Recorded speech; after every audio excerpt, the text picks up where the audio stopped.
Sahabat Pijar TV, terima kasih sudah klik video YouTube ini. Kiranya kebenaran firman yang saudara dapatkan menerangi kehidupan saudara. Untuk mudah menyaksikan video-video lainnya dan mendapatkan update dengan cepat, klik subscribe. Jangan lupa, berkat Tuhan jangan disimpan sendiri.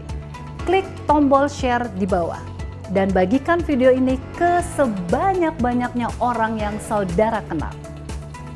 Salam terang bagi Indonesia.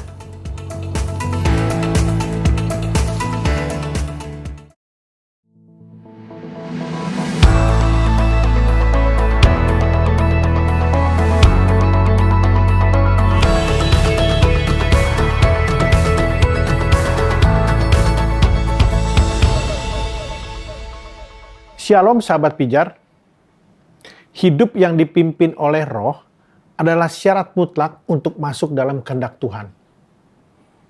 Ingat ketika seorang pemimpin agama Yahudi yang bernama Nikodemus, dia berdiskusi dengan Tuhan Yesus tentang dilahirkan kembali. Sebetulnya yang dimaksud Tuhan Yesus dalam konteks itu adalah tentang bagaimana kita hidup di dalam roh. Dilahirkan kembali berbicara tentang meninggalkan manusia kedagingan kita dan masuk dalam hidup yang dipimpin oleh roh. Nah, pertanyaannya sekarang adalah bagaimana kita bisa hidup di dalam roh? Nah, saudara, ada beberapa langkah yang harus kita pahami agar kita dapat hidup dipimpin oleh roh, yaitu Roh Kudus. Yang pertama, lahir baru. Lahir baru adalah sebuah proses yang kita alami setiap hari dengan cara dan waktunya Tuhan.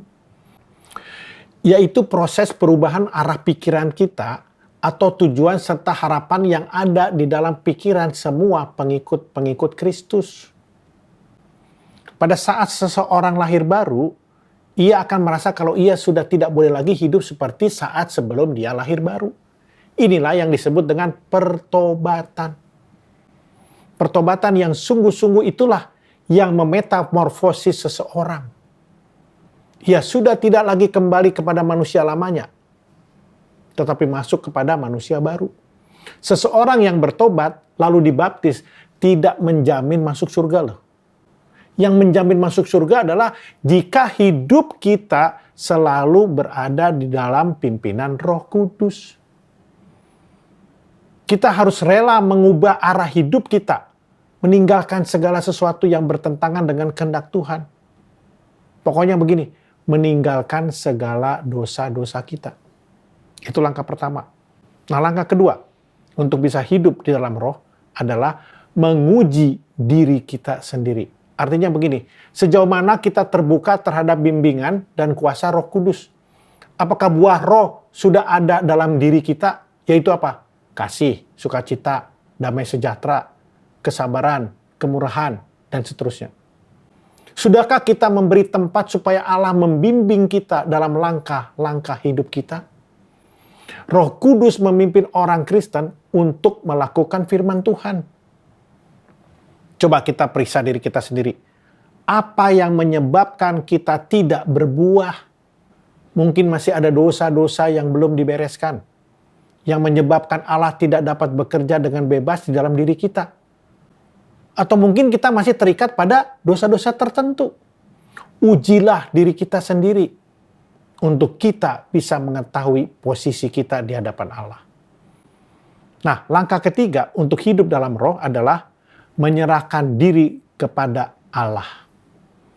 Supaya kita dapat dipenuhi oleh Roh Kudus, kita harus menyerahkan seluruh kehidupan kita, segenap diri kita kepada Allah. Supaya kita melakukan hanya kehendak-Nya. Bila kita tidak mau melakukan kehendak Tuhan, sebetulnya kita sedang menentang Allah bekerja di dalam diri kita. Jadi kita harus tahu bahwa Allah selalu rindu agar kita menyerahkan diri kepada-Nya. Ketika hidup dipimpin oleh Roh Kudus, kita harus memusatkan seluruh hidup kita hanya kepada Kristus melalui panggilan surgawi. Kita harus selalu berada di dalam firman-Nya. hidup dalam ketaatan dan kesetiaan. Orang yang hidup dipimpin Roh Kudus menganggap Yesus sebagai tuannya loh. Jadi dia menanti-nantikan keputusan-keputusan dari tuannya, bukan berpikir atau membuat keputusannya sendiri.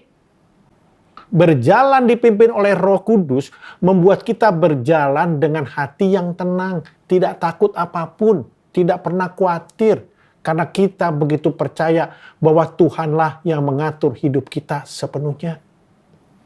Dan apapun yang sedang terjadi dalam hidup kita saat ini adalah yang terbaik buat kita. Ini adalah standar untuk kita menguji apakah kita hidup di dalam roh atau masih dalam daging. Kalau kita masih ada rasa takut, ada cemas, ada bimbang, sering marah, jengkel, iri hati, stres, dan lain-lain, berarti kita masih hidup di dalam daging. Saudara terkasih, marilah kita berjuang untuk hidup di dalam roh. Dengan bagaimana? Dengan menyalibkan keinginan daging. Karena itulah kunci kita masuk di dalam kerajaan Allah.